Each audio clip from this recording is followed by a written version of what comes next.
أن تكون لاعب كرة قدم أمريكي فذلك ليس أمرا سهلا، وأن يتم اختيارك من قبل فريق الجيتس في نيويورك هو حلم للكثير من لاعبي فرق الجامعات. هذه كانت ردة فعل الفلسطيني الأمريكي عدي عبوشي عندما تم إعلان اختياره من قبل الفريق. الصراخ هذا ما هو إلا تعبير عن الفرحة من قبل إخوته وأخواته التسعة. التقينا لاعب الخط الهجومي في مركز تدريب فريق الجيتس في نيوجيرسي.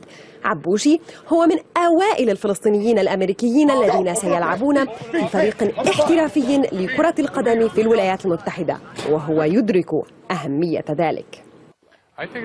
كوني ألعب في فريق كرة قدم أمريكي سيغير آراء الكثير من الأمريكيين عن الفلسطينيين، وسيعطي الناس هنا منفذا على الثقافة العربية وعلى الجالية هنا.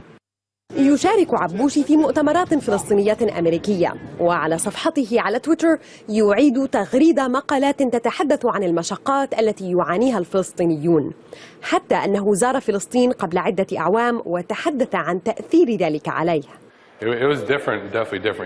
قبل زيارتي لفلسطين لم أكن قد غادرت الولايات المتحدة من قبل.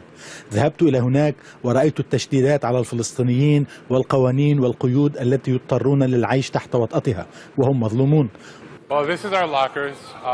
عبوشي يقول إنه رياضي ولا يريد أن تطغى السياسة على سيرته المهنية.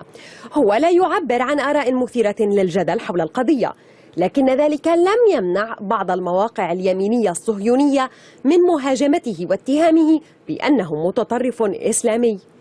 موقع رياضي ردد هذه الاتهامات، وقام أحد المسؤولين في مؤسسة رياضية أخرى بنشر تغريدة تشبه بين عبوشي ولاعب آخر متهم بالقتل.